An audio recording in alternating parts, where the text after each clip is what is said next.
시간 우리 믿음의 곡 드림으로 말씀 앞에 나가도록 하겠습니다. 하나님 나를 사랑하신다. 하나님 내 인생에 크고 비밀한 계획을 가지고 계신다. 하나님 오늘도 나와 동행하셔서 그 계획을 이루어 주신다. 아멘. 그렇게 될 줄로 믿습니다. 아멘. 예수님께서 천국 백성의 삶에 대해서 말씀하시는 산상설교가 가지는 가장 묘미 중에 하나는 역설의 묘미가 아닌가 생각이 됩니다. 지금까지 우리가 너무나도 당연하게 생각했던 모든 것들을 예수님께서 뒤집어 엎는 말씀을 주시기 때문입니다. 산상설교를 대표하는 팔복 역시 우리의 상식을 뒤집는 말씀입니다. 우리가 복이라고 생각하지 못하는 부분에 대해서 예수님께서 그것을 복이라고 말씀하시는 역설적 진리를 가지고 있기 때문입니다. 예수님께서 이렇게 역설적 진리를 복이라고 말씀하시는 근본적인 이유는 교회 바깥에 살고 있는 이들과 교회 안에 들어와 있는 살고 있는 사람들의 삶의 방향성이 다르기 때문일 것입니다. 세상에 있는 사람들이 지향하는 삶의 방식은 땅의 것이고 땅의 것을 지향하기 때문에 그들이 말하는 모든 복들은 땅에서 사는데 유익한 것들에 대한 것입니다. 상대적으로 성도들은 땅을 지향하는 존재가 아니라 하늘을 지향하기 때문에 그들과 다른 복을 고백할 수밖에 없고 땅과 하늘이 전혀 다른 방향이 있기 때문에 전혀 다른 복을 하나님께서 말씀하실 수밖에 없게 되는 것입니다. 우리가 지난 시간에 살펴본 것처럼 천국 백성의 첫 번째 복은 심령이 가난한 것이 복이라고 말을 하였습니다. 누가복음 이걸 한 발짝 더 나가서 물질적으로 가난한 것이 복이라고까지 이야기를 했습니다. 세상을 지향하고 땅을 지향하고 있는 사람들에게 있어서 가난은 저주에 해당이 되겠지만 천국을 지향하고 하늘을 지향하는 사람들에게 있어서 가난 또 심령의 가난함은 결핍일 수는 있어도 그것이 저주는 아닙니다. 왜냐하면 그 결핍 때문에 우리가 하나님을 더 의존할 수 있기 때문입니다. 저는 오늘 이 본문의 두 번째 말씀을 통하여서도 똑같은 진리를 좀 찾아보려고 합니다. 하나님께서 우리에게 주신 애통이 왜 복인지를 같이 나눠보려고 하기 때문입니다. 예수님께서 천국 백성이 사모하는 두 번째 복을 애통의 복이라고 말씀하십니다. 4절 말씀입니다. 애통하는 자는 복이 있나니 그들이 위로를 받을 것이며. 불교에서는 우리의 인생을 고해라고, 그러니까 고통의 바다라고 그렇게 인식을 한다고 합니다. 마치 바다 위에 인생은 항해하는 배와 같고 그 배 위에 끊임없이 파도가 와서 밀어 닥친다는 것입니다. 그래서 인생은 고통의 바다에서 늘 파도를 만날 수밖에 없는 여정이라 그렇게 이해를 하는 것입니다. 어떤 문제는 우리의 인생의 항로를 틀만큼 고통스럽진 않기 때문에 그냥 사소한 파도로 끝나기도 하고, 어떤 파도는 내 인생의 배를 송두리째 파선할 것처럼 강하게 닥쳐오기도 합니다. 그리고 이런 거대한 문제 앞에 서게 되면 누구랄 것도 없이 애통할 수밖에 없죠. 왜 내 인생에 이런 문제가 찾아와야 되는가? 내가 도대체 뭘 잘못했다고 내가 이렇게 고통을 당해야 되는가? 이런 순간을 만나게 되는 것입니다. 교회를 다니는 사람이나 교회를 다니지 않는 사람이나 예외는 없습니다. 서로 다름으로 인해서 갈등하는 결혼 생활을 하면서 울지 않아 본 사람이 몇 사람이나 있겠습니까?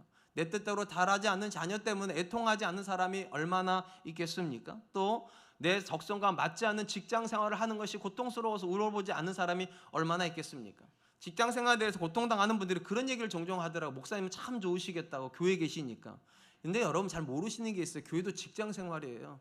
이것도 적성이 안 맞으면 아무나 하는 건 아니에요. 쉽지가 않아요. 또한 우리가 서로 인간관계가 좋으면 참 좋겠지만 인간관계가 다 좋을 수는 없죠. 우리는 상처를 주기도 하고 받기도 할 때마다 내가 왜 저런 사람이랑 가까이서 만나야 되는가 울어보지 않은 사람이 얼마나 있겠습니까? 인생을 살다 보면 고통이 눈물처럼 찾아오는 순간이 있고, 우리가 바라는 것들은 그런 애통의 순간이 없었으면 좋겠다. 이것이 우리의 바람일 것입니다. 근데 아이러니한 것은 누구나 다 고통의 상황을 좋아하지도 않고 고통 때문에 애통하고 싶지도 않은데, 예수님은 아이러니하게도 애통하는 것이 복이 있다 이렇게 말씀하고 계시다는 것입니다. 오해하지 말아야 될 것은 예수님께서 말씀하신 애통의 복은 단순히 슬픔만을 말하는 건 아닙니다. 만약에 카타르시스적인 느낌, 그러니까 눈물을 많이 흘려가지고 마음이 상쾌한 것을 복이라고 여긴다면 분명한 건 남자보다 여자가 훨씬 복이 있을 거예요. 여자들은 드라마 보다가도 울고, 조금 감동스러운 이야기만 들어도 울고, 낙엽이 떨어지는 것마다 우는데 남자들은 도통 눈물이 안 나오니까 그럼 남자는 복이 없는가? 얼마든지 그렇게 생각할 수 있는데, 예수님이 말씀하시는 애통은 슬픔의 감정을 말하는 것이 아닙니다. 사실은 그 슬픔의 원인이 중요해요. 뭐에 대한 슬픔인가? 죄에 대한 슬픔입니다. 이 땅에 우리가 살아가면서 굉장히 많은 문제들을 만나는데 애통하는 사람은 그 모든 문제의 근원이 죄에 있다고 믿는 거예요. 그렇기 때문에 그 죄 때문에 슬퍼할 수 있는 것을 예수님은 애통이라고 부르는 것입니다. 우리가 지난 시간에 천국 백성의 첫 번째 복이 하나님을 의존하는 복이라고 보았습니다. 당연히 누군가가 하나님 없으면 살 수 없다고 고백하는 상태가 마음이 가난한 상태고, 이 상태가 절대적인 복의 상태입니다. 근데 어느 순간에 하나님과 내가 떨어져 있다고 느껴지는 지점이 있어요. 이전에는 분명히 하나님과 가까이 있었는데, 내가 기도하면 하나님 들으신다고 확신이 있었는데, 어느 순간 되면 하나님께 아무리 부르짖어도 내 말을 안 들으시는 것 같다, 하나님 나를 의도적으로 외면하시는 것 같다, 심지어 하나님 나를 버리신 것 같다고 느껴지는 지점도 있습니다. 심령에 고통이 찾아오는 시점입니다. 바로 그때 느끼는 고통이 애통하는 거예요.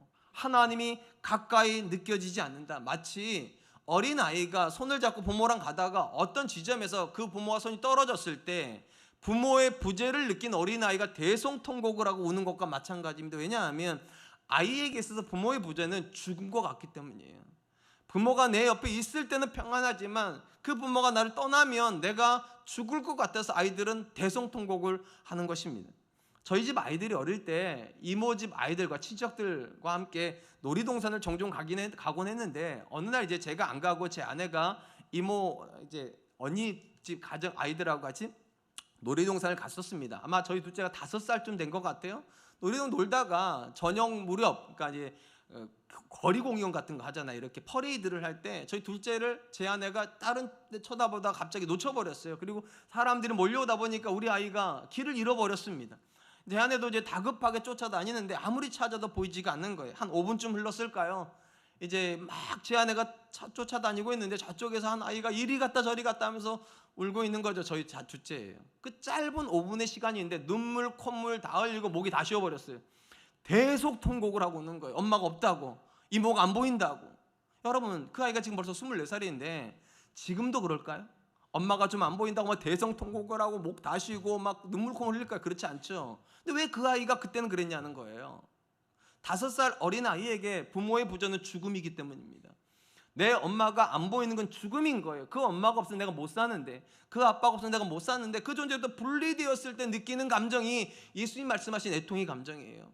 하나님 없으면 살 수 없다고 느끼는 존재가 어느 날 하나님이 느껴지지 않을 때, 아무리 기도해도 하나님 내 기도 안 들으시는 것 같고, 아무리 예배를 드려도 이전처럼 마음이 뜨거워지지도 않고 은혜도 없을 때 내가 도대체 왜 이러나, 하나님이 왜 내게서 이렇게 멀리 계시는가, 그거에 대한 안타까움이, 하나님 내 곁에 오십시오, 하나님 내가 다시 하나님을 붙잡고 싶습니다, 이렇게 외치는 그 상태가 애통하는 상태라는 것입니다. 그렇다면 여러분, 모든 교회를 다니는 사람들은 죄가 들어오면 다 그렇게 애통을 할까요? 사실은 그렇지 않아요. 우리 중에는 분명히 죄의 문제가 들어와서 고통이 시작이 됐는데도요, 무덤덤하게 지나가는 분들이 있어요. 마치 대수롭지 않다는 듯이 누가 보아도 사실은 기도해야 될 시간이고, 누가 보아도 애통해야 될 문제인데도 무덤덤한 분들이 계십니다. 왜냐하면 성도가 다 똑같은 고통을 느끼지 않기 때문입니다. 더 깊은 고통을 느끼는 분들이 계세요. 어떤 사람이 그러는가? 하나님과 친밀한 속에서 만나고 있었던 사람들. 결국은 이 친밀함이 애통의 핵심입니다. 하나님과 가까이 만나고 있는 사람이라야 하나님의 부재를 느끼는 거예요. 엄마의 손을 잡고 가는 자녀라야 손이 떨어졌을 때 느끼는 거랑 똑같아요. 하나님과 영적으로 늘 붙어 있었던 존재가 어느 날 하나님이 느껴지지 않을 때, 그때 하는 것이 애통인 것입니다. 우리가 신앙생활을 해보면 아는 것이 있어요. 모든 사람들이 똑같은 예배를 드리고 똑같은 교회를 다니고 똑같은 말씀을 들어도 모든 사람이 똑같은 깊이로 하나님을 만나는 건 아니라는 겁니다. 유난히 하나님을 깊이 만나는 사람들이 있어요. 특징이 있어요. 이 사람들은 말씀 속에서 나를 향한 음성을 들어요. 분명히 회중에게 말씀을 하시는데 그 말씀을 내 말씀으로 받는 분들이 있어요. 그리고 아멘이라고 그 말씀을 마음에 새깁니다. 그리고 새겨진 말씀을 붙잡고 일주일 동안 기도하는 습관을 들여요. 하나님, 지난 주일날 내가 이런 말씀을 받았는데 하나님, 내 삶에서 이런 말씀이 이루어지기를 원합니다. 하나님, 내 자녀의 삶에서, 우리 가정에서 이런 말씀이 이루어지게 해주십시오. 기도하기죠. 그리고 나서 그가 점점점 어떻게 합니까? 기도한 대로 살려고 합니다. 하나님 말씀에 순종하게 해주십시오.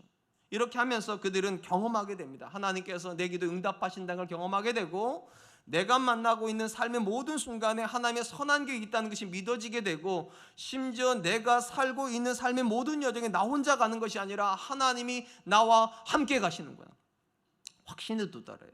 그러니까 신앙은 결국은 세 단어로 요약이 될 수 있어요. 경험하고 믿고 확신하는 거. 근데 이 확신의 단계에 도달했는데 어느 날 분명히 하나님이 내 곁에 있다고 느끼고 살았는데 안 느껴지는 지점이 있다는 거예요. 그때 느끼는 거예요.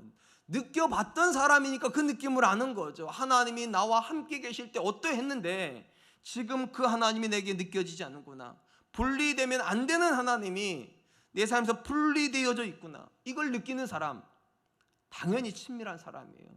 그 사람만 죄의 문제 앞에 들어가면 절규하듯 외친다는 거. 하나님, 나를 외면하지 말아주십시오. 성경에서 하나님과 가장 친밀한 교제를 나누었던 대표적인 인물 중에 한 사람이 다윗입니다. 다윗이 하나님과 깊은 교제 속에 들어가 있다는 걸 어떻게 알 수 있습니까? 그가 기록한 시편의 기록들이 그렇습니다. 시편은요, 시잖아요. 여러분 한번 시를 써보시면 알겠지만 한 줄을 쓰는데 한 번에 써지는 사람이 몇 명이나 있습니까? 한 줄을 쓰는데 몇 번을 썼다 지웠다 해야 되지요. 연애할 때 제가 시를 한 2편을 썼어요. 제 안에 써주려고. 그거 쓰려고 밤새도록 썼다 줬단단 말이니까 시 한 편이 나온다는 것은 그냥 단순히 몇 줄을 썼다가 아니라 그 한 편이 나오기 위해서 그의 마음이 몇 번을 반복을 했다는 거예요. 그 생각들을 반복하고 반복했다는 거예요. 근데 그거를 다윗이 몇 편이나 썼는가? 시편 150편 중에 다윗이 썼을 거라고 추정되는 시가 77편입니다. 150편의 절반 가까이를 혼자 다 썼을 정도로 그는 하나님과 깊은 관계 속에 있었습니다. 하나님과 친밀했어요. 그런데 그가 늘 하나님과 친밀한 말 느끼는 건 아니었습니다. 어느 순간 하나님이 그의 삶에서 느껴지지 않는 지점도 있었습니다. 그가 죄를 지었을 때입니다. 밧세바를 범하는 죄를 짓고 하나님이 그의 삶에 느껴지지 않을 때 그가 애통하는 마음으로 지은 시편이 있어요. 시편 51편이에요. 그 중에서도 가장 핵심되는 구절이 이 구절입니다. 시편 51편 10절로 11절입니다. 하나님이여, 내 속에 정한 마음을 창조하시고 내 안에 정직한 영을 새롭게 하소서. 나를 주 앞에서 쫓아내지 마시며 주의 성령을 내게서 거두지 마소서. 하나님과 친밀한 교제를 누려도요, 반드시 기억하세요. 죄 지을 수 있습니다. 하나님과 깊은 관계 속에 들어갔다가 어떤 죄도 안 짓는 건 아니에요. 하나님과 아무리 깊은 관계를 가지고 있어도 얼마든지 유혹받을 수 있고 죄를 지을 수 있어요. 근데 차이가 있어요. 하나님과 친밀함을 느꼈던 사람은요, 죄에 대해서도요 굉장히 깊이 탄식을 한다는 거예요. 그 하나님께 뭐라고 말합니까? 하나님이여, 나를 주 앞에서 쫓아내지 마십시오. 그의 이 기도는 참 의미가 있어요. 그는 왕으로 이 기도를 하고 있는 거거든요. 얼마든지 이렇게 기도할 수 있죠. 하나님, 내가 아무리 죄 지었다 하더라도 왕권을 빼앗지는 마십시오. 내가 아무리 죄를 지었다고 해도 나라가 빼앗기는 일을 당하지 않게, 얼마든지 그렇게 기도할 수 있는데 다시 그렇게 기도하잖아요. 하나님, 왕권 빼앗겨도 괜찮습니다. 나라가 망해도 괜찮습니다. 그런데 나를 주 앞에서 쫓아내지는 마십시오. 하나님이 없는 부재의 상태를 경험하지는 않게 해달라는 거예요. 하나님과 이전에처럼 친밀한 관계 속으로 들어갈 수 있도록 하나님, 나를 좀 붙잡아 주시면 안 됩니까? 내 영혼을 새롭게 하시면 안 됩니까? 내 마음을 새롭게 창조해 주시면 안 됩니까? 다시 말씀드릴게요. 깊은 교제 속에 들어가 있어도 죄 지을 수 있습니다. 그러나 죄 속에 머물지는 않습니다. 처절하게 고통합니다. 하나님, 내가 하나님을 다시 만나고 싶습니다. 예수님께서 하신 말씀이 그런 거예요. 이렇게 죄 가운데서 처절하게 부르짖을 수 있는 그 사람, 복이 있는 사람입니다. 왜냐? 하나님께서 그를 위로하실 것이기 때문입니다. 사랑하는 성도 여러분, 인생이 고통이라는 사실은 모두에게 공평합니다. 그러나 모든 사람이 똑같은 고통을 느끼는 건 아닙니다. 어떤 사람은 고통으로 느끼는 걸 어떤 사람은 고통으로 느끼지 않습니다. 어떤 사람은 고통이 아니라고 말한 것, 어떤 사람은 그걸 굉장히 고통으로 느낀단 말이에요. 예수님께서 이 본문에서 애통하는 자 복이 있다고 말씀하신 이 고통은 교회 바깥에 있는 사람은 절대로 느끼지 못하는 고통이에요. 교회 다니는 사람, 특별히 하나님과 친밀한 교제 속에 들어있는 사람만 느끼는 고통이에요. 하나님과 단절된 고통이에요. 어느 순간 살다 보면 하나님께서 내 기도를 안 들으시는 지점이 있다니까요. 하나님 나를 외면하시는 것 같이 느껴지는 그 지점이 있다는 거예요. 그때 성도라면 뭐 해야 된다고? 애통해야 된다고. 그거는 당연한 상태가 아니라 우리가 부르짖어야 되는 거래요. 왜냐? 우리는 하나님 없으면 못 사는 존재니까요. 우리는 하나님 없으면 안 되는 사람이니까요. 아멘이십니까?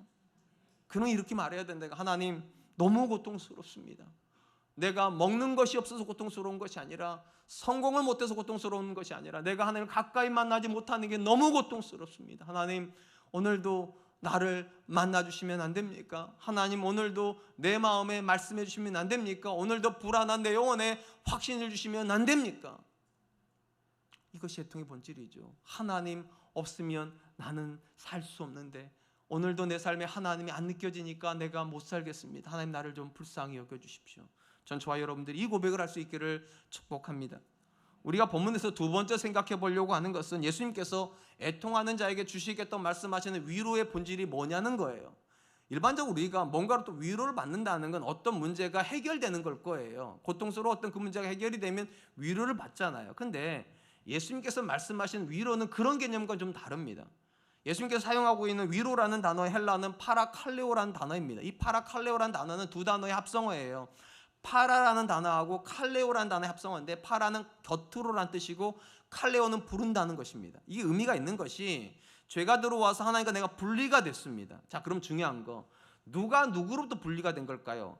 하나님이 나로부터 떠난 걸까요? 내가 하나님께로부터 떠난 걸까요? 죄를 지으면 내가 하나님께 떠난 거예요. 길을 내가 바꿔 탄 거란 말이에요. 당연히 내가 떠나니까 다시 만나려면 누가 돌아와야 됩니까? 내가 돌아와야 되는데 내가 못 돌아온다니까요. 그러니까 하나님이 곁으로 부르신다는 거예요. 애통하면 하나님께서 떨어져 있는 우리를 가까이 부르셔서 우리 곁에 하나님이 계시는 경험을 다시 하게 된다는 거예요. 여기서 중요한 거, 예수님이 말씀하시는 회복의, 특별히 위로의 본질은 문제 해결이 아니라는 거예요.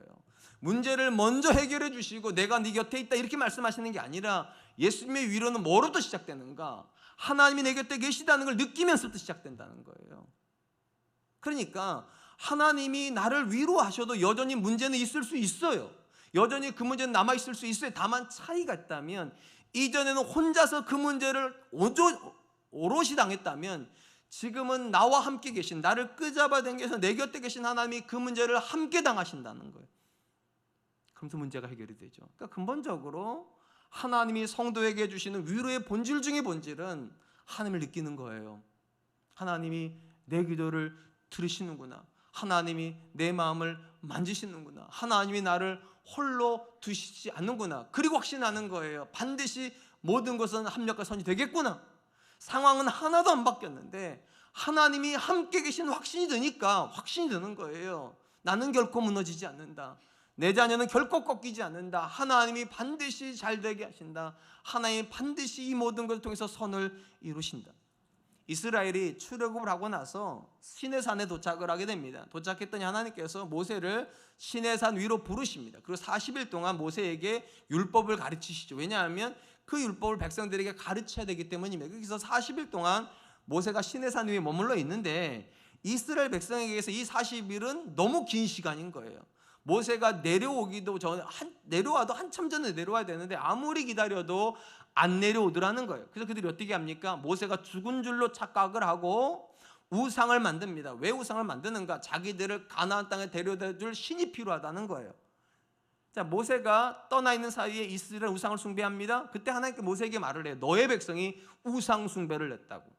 이 이야기를 듣고 모세가 급하게 내려옵니다. 그리고 우상 숭배하는 이스라엘을 향해서 십계명을 집어 던집니다. 분노를 표출하고 너희가 하나님께 죄 지었다고, 회개할 죄를 지었다라고 책망을 합니다. 그리고 다시 하나님께 모세가 나가서 이렇게 기도를 합니다. 출애굽기 32장 31절 32절입니다. 모세가 여호와께로 다시 나아가 여짜오되 슬프도소이다. 이게 애통이에요. 죄가 없었던 민족이 죄 가운데 들어가 버렸어요. 슬프도소이다. 이 백성이 자기들을 위하여 금신을 만들어 싸우니 큰 죄를 범하였나이다. 그러나 이제 그들의 죄를 사옵소서. 그렇지 아니하시오면 원하건대 주께서 기록하신 책에서 내 이름을 지워버려 주옵소서. 모세가 하나님을 향해서 뭐라고 말합니까? 하나님, 이 백성이 죄를 지었습니다. 심각한 죄를 지었습니다. 애통을 합니다. 그리고 뭐라고 얘기를 하는가? 하나님, 이들을 용서하십시오. 그러나 용서하지 않으실 거라면 하나님의 생명책에서 내 이름을 지워버리십시오. 자기 목숨을 걸고 하나님 앞에 애통을 하는 겁니다. 하나님, 저들을 용서하지 않으시면 저도 그들과 함께 죽겠습니다. 하나님께서 모세를 살리기 위해서 이스라엘을 용서하십니다. 자, 일단 기도의 첫 번째 단초가 잘 들어가서 용서를 받았어요. 그 다음에 하나님께서 그 모세에게 뭐라고 말씀하시는가? 너희가 원하는 가나안 땅을 내가 주겠다. 목표도 이루었어요. 가나안 땅도 주시겠대. 근데 다만 내가 너희와 함께 가지는 않겠다. 내가 나를 대신에 여호와의 사자를 보내서 너희를 가나안 땅으로 인도해 주겠다. 이렇게 약속을 하세요. 일단 놓고 보면 기도의 성과가 굉장히 좋아요. 일단 용서받았어요. 두 번째, 이스라엘이 우상숭배를 왜 했다고요? 가나안 땅 가고 싶었기 때문에. 목표도 이뤘어요. 가나안 땅도 주시겠대요. 한 가지만 조금 서운해요. 하나님이 대신 같이 가지는 않으시겠대요. 이쯤 되면 만족하실 만하지 않으십니까? 하나님 여러분 죽이지 않으시겠대요. 하나님 여러분 때리지 않으시겠대요. 심지어 여러분이 원하는 것도 주시겠대요. 그러면 감사합니다 하고 내려와야 될 것 같은데 모세가 내려가지 않습니다. 그리고 하나님께 다시 기도합니다. 출애굽기 33장 15절 16절 모세가 여호와께 아뢰되 주께서 친히 가지 아니하시려거든 우리를 이곳에서 올려보내지 마옵소서. 나와 주의 백성이 주의 목전에 은총 입은 줄을 무엇으로 알리까? 주께서 우리와 함께 행하심으로 나와 주의 백성을 천하 만민 중에 구별하심이 아니니까. 모세가 하나님께서 이스라엘을 용서하기를 기뻐하신다는 건 단순히 그들을 안 죽이시고 그들이 원하는 걸 주는 걸로 끝내면 안 된다는 거예요. 하나님 당신을 주셔야지. 하나님이 우리와 함께 계시는 것이 용서의 본질이지. 어떻게 하나님 우리가 안 죽고 우리가 원하는 걸 얻는 것이 하나님께서 우리를 사랑하시는 게 본질일 수 있습니까? 하나님 차라리 하나님과 함께 광야에 남겠습니다. 하나님이 안 가실 거라면 적과 꿀이는 땅 안 가겠 이렇게 선언을 해버렸어요.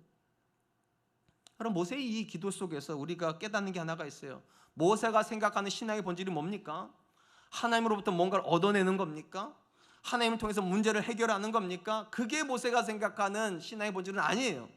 모세가 생각하는 신앙의 본질은 하나님이에요. 하나님을 안 주실 거라면 문제도 해결하지 말라는 거예요. 하나님을 안 주실 거라면 좋은 것도 필요 없다는 거예요. 지금 모세가 하나님이 우리를 함께 안 가시려면 올려보내지 말라고 한다는 말은 모세가 지금 광야에 하나님과 함께 있겠다는 거예요. 그러니까 광야에서는 하나님이 함께 계시거든요. 근데 가나안 땅은 하나님 안 가신다니까 그러면 가나안 땅 안 가고 광야에 남겠대요.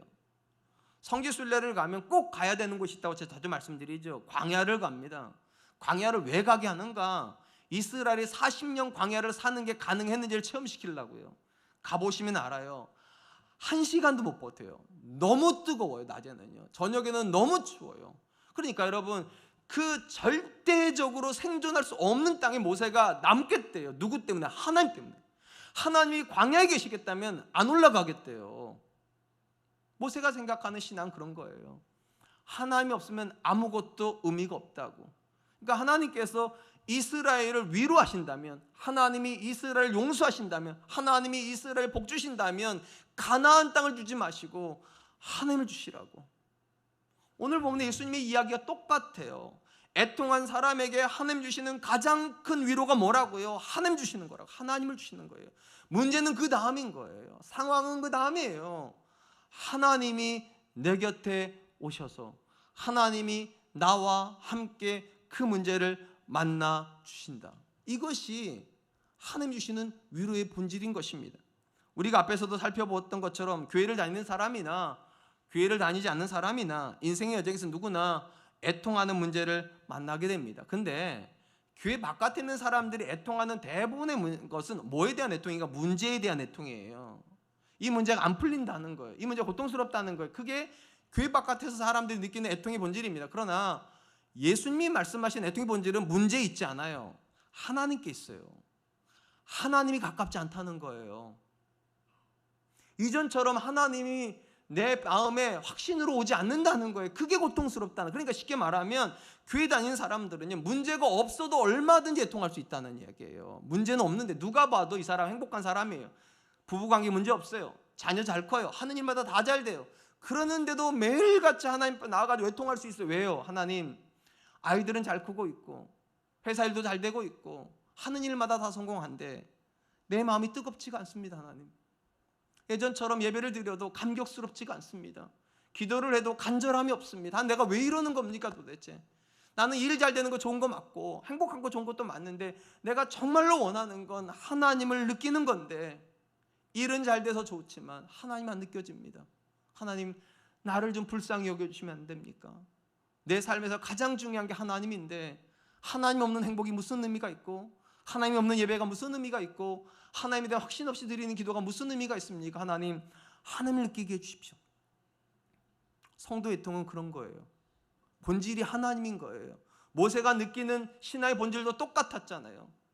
용서받는 게 목적은 아니고 가나안이 목적이 아니고 진짜 목적은 하나님인데 그 하나님이 함께 가시지 않겠다면 올려보내지 마십시오.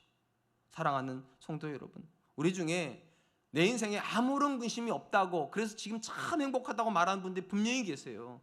걱정할 거 없고 염려할 거 없고 미래에 대한 모든 준비도 다 되어 있어서 이게 참 복이다 이렇게 말하는 분들이 계세요. 근데 여러분 잘 생각하세요. 아무 근심 없는 게 복입니까? 아무 근심 없고 아무 염려함이 없는 게 복이라면 아무 근심 아무 염려 없어서 하나님 가까워져야 돼요. 왜냐? 그 염려 없게 해주신 분이 누굽니까? 하나님이잖아요. 그 염려를 제거해 주시면 하나님이라면 여러분 인생에서 그 하나님이 멀어져 버린 그 염려가 송두리째 내게 될 건데, 염려 없어서 행복한 것이 신앙은 아니에요. 염려 없기 때문에 더 하나님을 붙잡아야 그게 신앙의 본질이죠.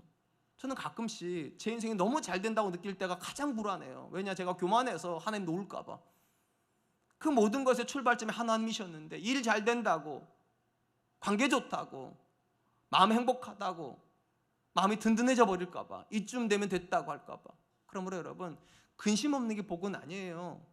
근심이 없어서 하나님이 가까워져야 복인 거예요. 정반대도 마찬가지예요. 우리 중에는 근심할 것이 너무 많은 분들이 계세요. 남편을 봐도 근심, 자녀를 봐도 근심, 교회를 봐도 근심, 목사를 봐도 근심, 대통령을 봐도 근심, 세계를 봐도 근심. 도대체 기쁠 일이 하나도 없다고. 그러면 기쁠 일이 하나도 없기 때문에 저주받은 겁니까? 아니에요. 기쁠 일이 하나도 없기 때문에 하나님을 붙잡고 있다면 근심이 없어서 하나님 노는 사람보다 더 복이 있는 사람이에요.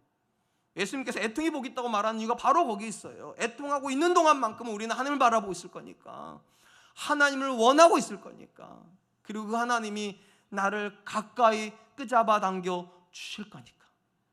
그러면 다시 묻고 싶습니다. 여러분은 지금 하나님을 어떻게 부르고 있습니까? 간절히 부르고 있습니까? 걱정, 근심이 없는 상태에서 하나님 없으면 이 모든 게 다 날아갑니다. 하나님, 이 모든 상태를 지켜주실 분은 하나님밖에 없습니다. 이렇게 간절히 붙잡고 있습니까? 기도 안 하면 난 하루도 살 수가 없어서 하나님께 붙잡혀서 하나님, 내 남편의 문제, 내 자녀의 문제, 우리 교회의 문제, 우리나라의 문제, 이 세계의 문제, 하나님 아니면 답이 없습니다. 이러고 계십니까? 어떤 상태에 있든지 간에 애통하고 있으면 복이 있습니다. 하나님이 여러분을 가까이 부르실 거니까. 전 저와 여러분들에게 이 은혜가 있기를 축복합니다. 마지막으로 우리가 생각해 볼 것은 어떻게 하는 것이 애통하는 것이냐는 것입니다. 문자적으로 애통한다는 것, 슬퍼한다는 것, 어느 정도 슬퍼하는 건가? 죽은 사람을 슬퍼하는 정도. 다시 이 사람 못 보겠구나, 처절한 슬픔을 말하는 거예요. 그런데 제가 앞에서 말씀드렸던 것처럼 단순히 슬퍼하는 게 복이라면 여자가 남자도 유리하다니까요. 근데 성경이 말하는 애통은 단순한 슬픔을 말하지 않습니다. 오히려 이 애통의 가장 중요한 뜻은 돌이킴이에요. 하나님을 향해서 방향을 돌이키는 거. 내가 이 방향으로 가다가 돌이키는 것을 성경은 애통이라고 부르는 거예요. 그래서 하나님께서 이사야를 통해서 이렇게 말씀하십니다. 이사야서 55장 6절로 7절입니다. 너희는 여호와를 만날 만한 때에 찾으라. 가까이 계실 때에 그를 부르라. 악인은 그의 길을, 불의한 자는 그의 생각을 버리고 여호와께로 돌아오라. 그리하면 그가 긍휼히 여기시리라. 우리 하나님께로 돌아오라. 그가 너그럽게 용서하리라. 이사야 선지자가 하나님을 향하여서 돌아가려고 하는 사람, 애통하는 사람인데, 이 사람은 어떻게 한 사람이라고요? 악한 길을 버리고 불의한 생각을 버리고 하나님께로 돌아와야 된다. 제가 앞에서 그런 말씀 드렸잖아요. 하나님께서 애통하는 자에게 주시는 위로의 본질이 뭐라고요? 하나님 가까워지는 거라고. 하나님 나를 가까이 당기시는 거예요. 여기서 주목할 건 하나님이 거룩한 분이라는 사실입니다. 여러분, 성경이 말하는 거룩은요, 어떤 상태를 말합니까? 구별된 상태예요. 뭐로부터 구별인가? 죄로부터 구별이에요. 하나님이 절대 거룩하신 이유는 하나님에게 단 하나의 점도 죄의 점이 없기 때문이에요. 절대적으로 죄로부터 분리되어 있기 때문에 하나님이 거룩하세요. 자, 거룩하신 하나님이 나를 끄잡아 당기려면 내가 지금 가지고 있는 그 죄가 그대로 있는 상태로 가까워집니까? 안 가까워집니까? 안 가까워집니다. 거룩한 하나님이 땡기시는 사람은 거룩한 사람일 수밖에 없어요. 그렇기 때문에 이사야가 말하는 거예요. 하나님께로 돌아가기 위해서 애통하고 있다면 악인은 그 길을 버리고 불의한 자는 그 생각을 내려놓고 하나님께 돌아와야 된다고. 단순히 슬퍼하는 것만으로는 안 된다는 거예요. 단순히 우는 것만으로는 안 된다. 내 삶을 고치겠다고, 내 습관을 버리겠다고, 그리고 하나님께로 돌아가야 된다. 우리가 이 부분에서 명확하게 이해할 필요가 있어요. 우리가 죄를 버린다고 할 때 이 죄 개념이 성경이 말하는 개념과 우리가 인식하는 개념의 차이가 좀 있다는 거예요. 일반적으로 여러분, 우리가 죄라고 하면 가장 먼저 생각하는 게 뭡니까? 도덕적 개념입니다. 내가 도덕적으로 잘못했나 안 했나, 왜 이런 생각을 하게 되는가? 우리 사회에서 가지고 있는 죄의 개념 때문입니다. 사회에도 죄가 있다고 말씀드렸잖아요. 왜 죄가 있는가? 법이 있기 때문입니다. 법이 없으면 죄가 없어요. 그럼 사회법은 어떻게 구성이 되어 있는가? 도덕법을 기초로 합니다. 쉽게 말하면 현저하게 도덕에서 빗나가 있는 게 다 죄예요. 웬만하면 다 용납을 합니다. 그런데 현저하게 도덕에서 빗나가면 죄가 돼요. 그러다 보니까 우리도 그 죄법에 그러니까 익숙해가지고 내가 죄를 지었다 할 때 대부분의 죄는 이제 도덕적으로 잘못된 거예요. 예를 들면 우리가 하나님의 말씀 앞에서 이제 내 말씀을 듣다가도 자꾸만 이런 생각이 들어요. 내가 왜 죄인이지? 이런 생각을 한단 말이에요. 왜 그런가 하면 사회법 자체가 도덕법을 기초로 하기 때문에 내가 나쁘게 안 살았는데, 내가 잘 살았는데 내가 왜 죄인일까? 충돌이 일어나는 거예요. 근데 성경이 말하는 죄는 도덕법이 아니에요. 어떻게 알 수 있는가? 하나님께서 이스라엘을 애굽에서 불러낸 다음에 시내에서 데려갔다고 그랬잖아요. 그리고 40일 동안 율법 교육을 모세가 받고 내려서 가르치는데, 이 율법의 가장 핵심이 무엇인가? 하나님이 이스라엘에게 기대하는 삶이 있다는 거예요. 하나님이 그분의 백성에게 원하는 삶이 있다. 그리고 죄는 무엇인가? 그 삶에서 빗나가는 거예요. 아무리 도덕적으로 살아도요, 하나님이 원하시는 삶에서 빗나가면 죄가 되는 거예요. 예를 들면 부부관계, 자녀관계를 잠깐만 예를 들어볼게요. 부부관계에서 고통스럽게 여기는 분들이 계시고 자녀관계 고통스럽게 있는 분들이, 여러분 만약에 부부관계에서 고통을 느끼면 여러분이 제일 먼저 하는 일이 뭡니까? 도덕적으로 생각을 하세요. 내가 내 아내한테 뭘 잘못했나? 내가 내 남편은 뭘 잘못했나? 아무리 생각해도 난 잘못한 게 없는데? 그럼 그냥 뭐라 말합니까? 이렇게 해요. 저게 미쳤나? 나는 잘해주고 있는데 내가 도대체 뭘 잘못했어? 나 정도 되면 진짜 좋은 남편이고, 나 정도 되면 진짜 좋은 아내고, 나 정도 되면 좋은 진짜 아빠인데 왜 제가 저 문제고, 왜 저 아내가 저러고, 왜 저 남편이 이러는가? 그러니까 내가 도덕적 문제가 없으면 다 상대방이 문제가 있다 생각을 합니다. 그리고 정죄하기 시작해요. 예수님께서 애통하는 자라고 부르는 사람은 도덕법을 기초해서 애통하는 게 아니에요. 예수님께서 말씀하신 애통하는 사람은 문제 접근법이 달라요. 내가 내 남편한테 도덕적으로 잘했냐 못했냐가 아니라 내가 하나님의 말씀대로 내 배우자를 대하고 있는가, 내가 하나님의 말씀대로 내 자녀를 양육하고 있는가, 거기를 들여다본다는 거예요. 얼마든지 도덕적으로는 아무 문제가 없지만 성경적으로 문제가 되는 결혼생활 하는 분들이 계세요. 의무적으로 결혼생활 하는 분들이요. 사랑은 안 하지만, 존경은 안 하지만 하나님이 내게 주신 배우자니까 밉지만 깨지는 말아야지. 이빨을 부득부득 깔면서 밥 만들어주고, 이빨을 부득부득 깔면서 월급 타가지고 오고, 그러면서 속으로 이렇게 생각하죠. 나 같은 남편 없다고, 나는 결혼을 깰 마음이 하나도 없다고, 나는 결혼의 사역을 끝까지 지킬 거라고, 하나님 내게 주신 배우자를 끝까지 지킬 거라고, 그리고 속으로 착하다고, 자기는 엄청 착하다고. 제가 다시 말씀드릴게요. 죄인이에요. 사랑하지 않는 건 하나님의 삶의 방식이 아니에요. 남편이 아내에게 월급을 갖다 주는 것이 아니라 사랑을 가져다 줘야 돼요. 물론 월급도 갖다 줘야죠. 아내가 남편을 위해서 요리를 해주는 것이 사랑은 아니에요. 존경이 바탕이 돼 있어야 돼요. 이 상태가 안 되면 죄예요. 내가 내 자녀에게 내 방식으로 최선을 다해서 해줄 수 있는 거 다 해주고도 나 같은 아빠 없다, 나 같은 엄마 없다 이렇게 말하시면 안 돼요. 진짜 중요한 건 그 자녀를 내가 성경적으로 키웠냐는 거예요. 기도에 도움을 주고 말씀에 양육을 하면서 키웠냐는 거예요. 애통하는 사람은 그 지점을 들여다봅니다. 내가 정말 내 배우자를 사랑하고 있나? 내가 정말 내 배우자를 존경하고 있나? 존중해주고 있나? 하나님, 아무리 생각해도 내가 그렇게 하지 못했습니다. 내가 의무적으로 했을지 모르겠지만, 형식적으로 했을지는 모르겠지만 그러지 않은 것 같습니다. 그래서 아마도 내 배우자와 내가 가까워지지 않는 것 같습니다. 내가 내 자녀에게 물질적으로는 부족함이 없이 해줬는지 모르겠지만 그 자녀를 위해서 기도하지 않았고, 그 자녀를 붙잡고 말씀 가르치지 않아서 내 자녀가 저렇게 엇나가는 거 아닌지 모르겠습니다. 다 내 잘못입니다. 하나님, 나를 불쌍히 여겨주십시오. 애통은 나를 고치는 거예요. 도덕적으로 고치는 게 아니라 말씀을 가지고 고치는 거예요. 하나님, 내가 하나님 말씀대로 살지 못했습니다. 그리고 하나님, 내가 나를 고칠 능력이 없습니다. 하나님, 나를 고쳐주시면 안 됩니까? 그때 하나님께 나를 끄잡아 당기신다는 거예요. 그리고 비로소 경험하게 돼요. 내가 고치지 못하는 나를 하나님이 고쳐주신다. 여러분, 저는 자주 그런 말씀 드리는데 좀 다혈질이에요. 근데 여러분, 저도 희생자예요. 여러분, 제가 뭐 다혈질이고 되고 싶어 다혈질이니까 우리 아버지가 다혈질이었어요. 저도 온유한 부모 밑에 태어났으면 엄청 온유할 수 있어요. 저도 말이 부드러운 부모 밑에 자랐으면 저도 온유하게 말할 수 있어요. 근데 못해요, 제가요. 희생자니까 제가. 근데 한 가지 답이 있어요. 내게는 또 다른 아버지가 계시다는 거. 하늘 아버지가 계세요. 그 하늘 아버지가 나를 고치실 수 있어요. 그게 애통의 출발인 거예요. 내가 할 수 없는 거를 하나님이 하실 수 있다. 내가 망쳐놓은 거를 하나님이 나를 통해서 얼마든지 회복시키실 수 있다. 그러니까 여러분, 하나님께 애통하세요. 애통하되 나를 가지고 애통하세요. 내 배우자, 내 자녀 고쳐달라고 말하지 마시고 내가 말씀대로 내 배우자를 대하지 못했던 나를 먼저 고쳐달라고. 그게 회개의 출발이에요. 내가 내 자녀에게 물질은 줬을지 몰라도 기도해주지 못하고 말씀을 공급하지 못했던 거 하나님, 내가 잘못했습니다. 나를 먼저 고쳐주시고 나를 통해서 그들을 고쳐주십시오. 그러면 하나님께서 여러분의 삶 속에서 여러분을 고쳐주신 걸 경험하게 될 거예요. 그리고 여러분의 변화를 경험하는 여러분 배우자가 달라질 거고 여러분의 자녀도 달라질 겁니다. 그것이 하나님의 위로가 될 것입니다.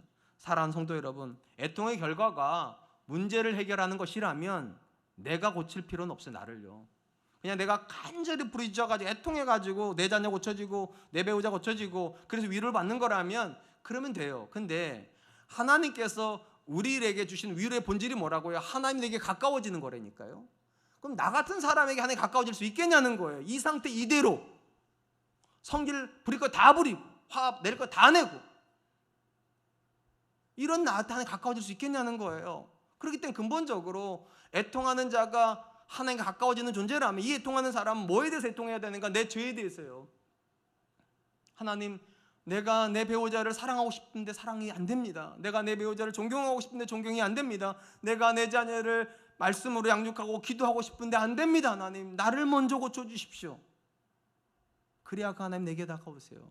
그러므로 여러분, 애통은 슬픔만을 말하지 않습니다. 돌이킴을 말합니다. 내가 하나님께로 돌아가고 싶습니다. 하나님 말씀대로 내 가정을 이끌고 싶고 말씀대로 사업하고 싶고 말씀대로 당신의 교회를 섬기고 싶습니다. 하나님, 나를 불쌍히 여겨 주십시오.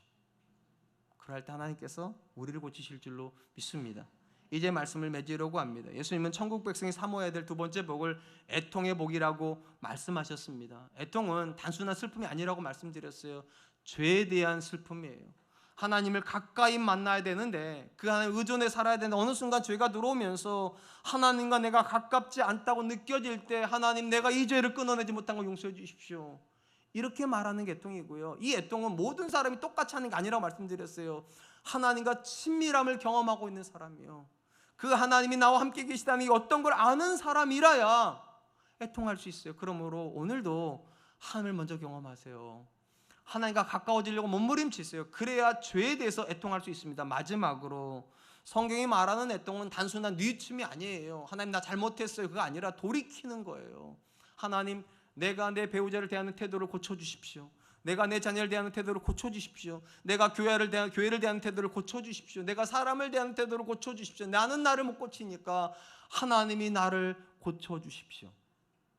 그리고 그 사람이 하나님이 가까워진 복을 누립니다. 그리고 하나님 가까워지면 우리가 신의 성품에 참여한대요. 그게 베드로의 이야기예요. 내 성품이 아니라 하나님의 성품이 내 성품이 되고, 놀랍게도 내가 변화가 되면 내 배우자는 자동으로 변화됩니다. 내 자녀는 자동으로 변화가 됩니다. 전 저와 여러분들에게 그런 은혜가 있기를 주님의 이름으로 축복합니다. 이 시간 주신 말씀을 기억하면서 세 가지를 위해서 이렇게 기도했으면 좋겠습니다. 첫 번째, 하나님, 제가 죄에 대해서 애통할 수 있는 사람 되게 하여 주시옵소서. 다른 사람들도 다 그렇게 산다고 합리화시키지 말게 해주시고, 하나님의 죄 때문에 내가 하나님과 친밀하게 만나지 못하는 것에 대해서 애통할 수 있도록 좀 도와주시고, 두 번째로 하나님, 내가 통하기 위해서 먼저 하나님과 친밀한 관계 속에 있게 하여 주십시오. 말씀의 은혜를 받게 해주시고 그 말씀 붙잡고 기도하는 습관 형성되게 해주시고 내 삶에서 하나님 나와 함께 계시는 확신에 도달하는 사람 될 수 있도록 좀 도와주십시오. 마지막 세 번째, 입으로만 잘못했다고 입으로만 회개하는 사람이 아니라 하나님께서 나를 고쳐주시기를 위해서 울부짖는 사람 될 수 있도록, 그래서 나를 통해서 내 배우자가 달라지고 나를 통해서 내 자녀가 달라지고 나를 통해서 교회가 달라지는 복을 누릴 수 있도록 주님 도와주시옵소서. 우리 같이 한 번만 기도하겠습니다.